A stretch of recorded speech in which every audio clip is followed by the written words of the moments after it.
They are tiny, unassuming wanderers in the coldest waters on Earth, yet some scientists are calling them the unsung heroes of the planet. That phrase alone might sound absurd at first glance. How could creatures smaller than a human fingernail possibly stand alongside monumental icebergs and frosty winds as the main characters of the Southern Ocean saga? Well, allow me to surprise you. Today, we are venturing into the depths of our planet's southern seas to uncover the jaw-dropping power of zooplankton. Yes, those microscopic drifters that most people barely notice. Their secret? They are not only surviving in one of the harshest regions on Earth, but also quietly shaping the world's climate future. Curious how that could be? You have come to the right place. What is really happening here? We are talking about one of the greatest hidden systems of carbon storage on the planet, the seasonal migrant pump. In simple terms, this is the name given to the annual journey zooplankton undertakes from the ocean's surface to more than 500 meters below, a marathon of sorts in the watery underworld.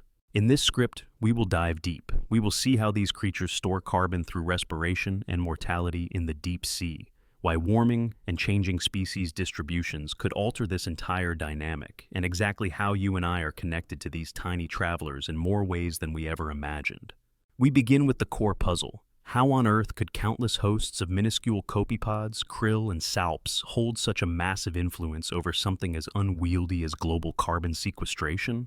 By now, most people have heard that the oceans absorb carbon dioxide from the atmosphere, but here is the twist. For decades, researchers placed heavy emphasis on the larger zooplankton, like krill, and the gravitational sinking of their detritus, fecal pellets, dead bodies, and other organic material.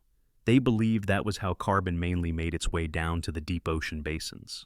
Then came the revelations of an international team spanning China, the United Kingdom, and Canada, revealing that smaller, less heralded creatures, particularly mesozooplankton called copepods, move with remarkable precision and efficiency, injecting enormous amounts of carbon into depths below 500 meters every year.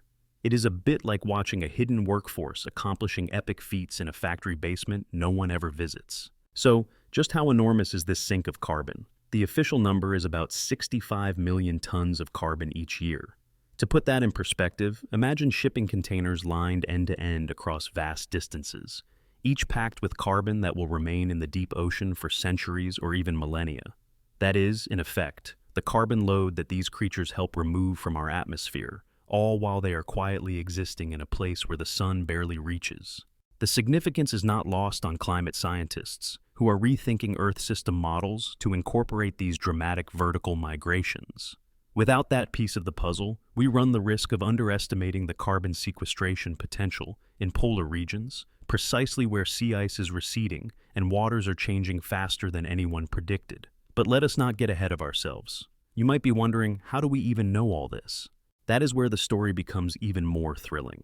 Picture a century's worth of zooplankton collections, dating all the way back to the 1920s. These were not modern, sleek sampling expeditions. Some date from a time when wooden ships braved the Southern Ocean's most punishing storms, hauling up net after net of wriggling specimens. Over decades, multiple nations stashed away this data in dusty archives or digital repositories, collecting everything from biomass estimates to respiration measurements, all recorded with the meticulousness of scientists who believed future generations might see something bigger in these minuscule creatures, and see something bigger they did. Researchers from the Institute of Oceanology at the Chinese Academy of Sciences, working alongside scientists from Plymouth Marine Laboratory, the University of Plymouth, and the British Antarctic Survey, recognized a pattern that earlier explorers had missed or underestimated. The old narrative revolved around whale food, krill, and how it produces massive amounts of sinking detritus. But the new narrative sees that about 80% of the carbon flux in this seasonal migrant pump belongs to mesozooplankton, especially copepods, while krill accounts for roughly 14% and salps about 6%. This ratio shift has enormous implications. Krill, often championed for their importance in feeding whales and penguins, are not actually the main drivers of carbon storage in the deep ocean when it comes to overwintering below 500 meters. Meanwhile, smaller copepods, which might be overlooked by the casual onlooker, are the real orchestrators of this hidden dance. Now, before we get into more of the detective work, here is something worth reflecting upon. It is one thing to talk about carbon sinking to the deep sea. It is another to handle the potential misconceptions about nutrient export. One of the reasons this seasonal migrant pump is gaining attention is that it is more environmentally efficient. While gravitational sinking removes carbon, it also strips essential nutrients like iron from the surface waters. Zooplankton, however, do not remove these nutrients to the extent that detritus sinking does. They keep them cycling in upper waters, fueling future generations of tiny plants like phytoplankton, which support the marine food web and feed fish, seals, and a host of other organisms. The seasonal migrant pump, therefore, not only sequesters carbon effectively, but retains critical nutrients where sea life can still access them. We are now at the point in our story where you might be feeling the wonder or a bit of puzzlement about these cosmic-scale forces handled by some of the smallest marine creatures on Earth. If you are captivated by this staggering interplay of life and chemistry, now would be a perfect moment to show your support. If you are finding value here, feel free to share this excitement. Maybe give this deep-sea marvel a like so more people can discover how truly fantastic our oceans can be. All right, let us forge ahead. Picture the relentless cycle. In the warmer months, these zooplankton feed near the ocean's surface, grazing on phytoplankton that bloom with the returning sunlight. Then, as autumn creeps in and darkness extends its reign, these communities realize it is time to make a critical journey. They plunge down, hundreds upon hundreds of meters, to overwinter in a quiet realm where predators are fewer and conditions remain relatively stable. During this overwintering, they respire carbon dioxide, the byproduct of their metabolism, releasing that carbon directly into the deep sea. And not all of them survive the trek. Their mortal remains also deliver carbon to greater depths. The end result is tens of millions of tons of carbon no longer swirling around in the atmosphere. This annual migration is comparable, in a sense, to a hidden carnival of ocean travelers. But with climate change intensifying, we must ask, what if warming seas alter the ecology of zooplankton? Already there are signs that copepods might expand their domains, while krill might shrink theirs, or shift to different latitudes. The distribution of salps, gelatinous plankton with a very different approach to feeding and movement, could also pivot in unexpected ways. If the balance of these species changes, so too might the scale of carbon flux. Could that accelerate climate change? Or might we even see enhanced carbon sequestration under certain conditions? The jury is still out, but the stakes are enormous. The Southern Ocean alone absorbs nearly 40% of all human-derived carbon dioxide taken up by the world's oceans, and these changes to the planktonic community could reshape that capacity in decades to come. Let us dwell on the big data aspect for a moment. The sheer breadth of this international collaboration is astonishing. Imagine sifting through thousands upon thousands of net haul surveys recorded on ships scattered across the Southern Ocean from the 1920s onward. Each study might have recorded the location, volume, and composition of zooplankton in a swath of ocean. Layer by layer, these records became a tapestry, enabling ecologists to map not only biomass, but also migration patterns over the course of a century-long observation period. That is no small achievement. It is like constructing a puzzle, piece by piece, from partial notes left behind by explorers from an era we can barely imagine. Through these records, the scientists have gleaned that copepods dominate the seasonal migrant pump.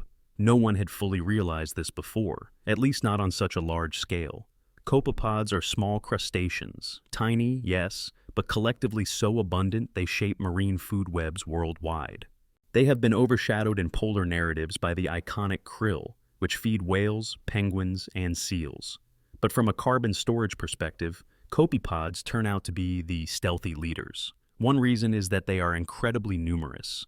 Another is that they adopt a robust overwintering strategy, which amplifies their role in deep-sea carbon injection. Now, for a moment, let us pivot to the potential conflict points. The Southern Ocean is not only a stage for climate drama, but also an arena for industrial fishing. Krill, for instance, is harvested both to feed aquaculture species and to produce omega-3 supplements for human consumption.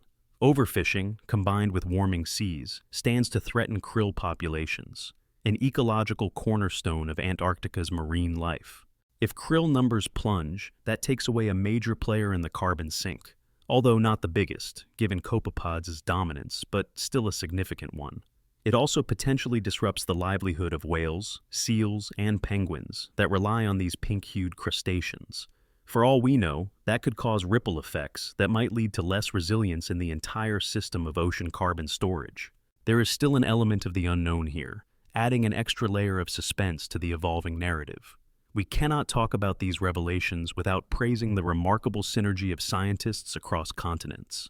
The Institute of Oceanology in China has a long history of studying marine ecosystems, gradually piecing together how plankton adapt to changing conditions.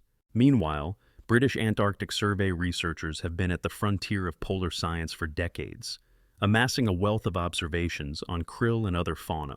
Plymouth Marine Laboratory and the University of Plymouth have contributed critical insights into marine ecology and nutrient cycling, and collectively, their findings form the bedrock of today's new appreciation for zooplankton's carbon-sequestering might.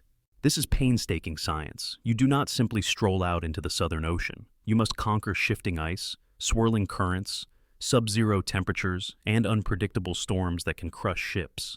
The data is precious, and the new knowledge gleaned from it is beyond priceless. Another dimension to keep in mind is how quickly ecosystems can shift. With climate change, the baseline conditions of the Southern Ocean are in flux. Warmer waters can change the distribution of phytoplankton, which in turn alters food availability for zooplankton. Salps, with their efficient filter feeding method, might thrive in certain conditions while copepods might do better in others. This dynamic interplay among species can reshape the entire carbon flow process. This is not an endpoint. Rather, it is the beginning of a new phase of research that will dig into how temperature regimes, ocean acidification, and commercial pressures will collectively determine the fate of the seasonal migrant pump. The best-case scenario is that we harness this knowledge and manage fisheries and climate policies in ways that sustain the ocean's remarkable capacity to lock away carbon. If you are as fascinated by these minuscule beings as I am, you might be feeling the urge to ensure that more people learn about them. We could raise awareness by encouraging others to discover the wonders of ocean science and how it links to climate solutions. So, if you appreciate the deep dive, why not consider subscribing to stay updated on future oceanic reveals? It is your invitation to join a community that cares about science and the environment, and we only do this call to action when there is a moment of real excitement, like now. Let us continue piecing together why these findings matter. Novel research indicates that the seasonal migrant pump might become more important as traditional carbon sinks face new stressors. For instance, in some marine areas, iron deficiency can limit phytoplankton growth, which in turn reduces the downward carbon flux. But if large migratory swarms of zooplankton can keep fueling carbon injection without severely depleting iron from surface waters, that might serve as an ecological buffer. Additionally, as the study so elegantly highlights, zooplankton play a twofold role. Not only do they export carbon, but they also keep essential nutrients in the upper ocean. This is reminiscent of the perfect interplay found in healthy forests, where certain animals help disperse seeds while also fertilizing the ground, sustaining the forest's future growth. Yet, a hidden question lingers. How might changes in the fishing industry or shifts in policy shape the fate of these small migrants? In realistic terms, if krill harvesting intensifies, we might see a shortfall in carbon export courtesy of that 14% chunk that krill contributes.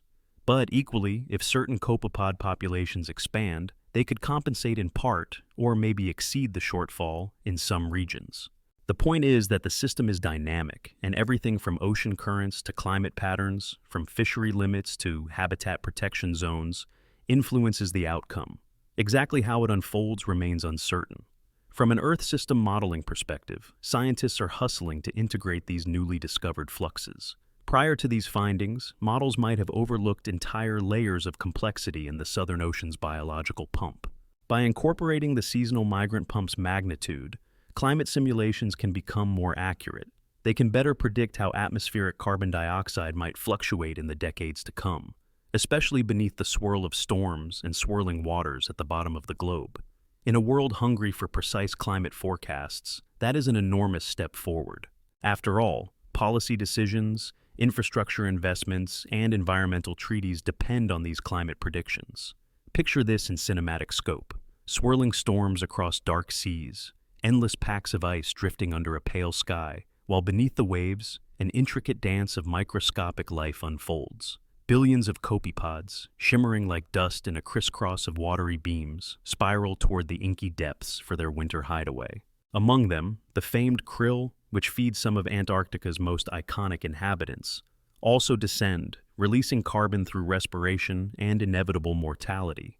Salps, ghostly in their gelatinous forms, glide among them. This is not your typical nature documentary about penguins and seals. It is about the less glamorous but utterly critical foundation of marine life. And let us not forget, climate change is not tomorrow's headline, but today's reality. Coastal flooding, extreme weather events, and ocean acidification are undeniable parts of our modern world. The knowledge that we have critical allies in the shape of these miniature ocean migrants proves that solutions can come in surprising forms. This does not grant us a free pass to pollute or ignore rising emissions. Rather, it underscores the point that our planet's systems contain remarkable built-in resilience, which we must safeguard if we want a healthier Earth. Overfishing, or failing to limit greenhouse gases, could tip the balance in ways we cannot fully predict. From the vantage point of horizon scanning, it is more important than ever to protect polar regions, home to species that might vanish if conditions become inhospitable or if their resource base is depleted.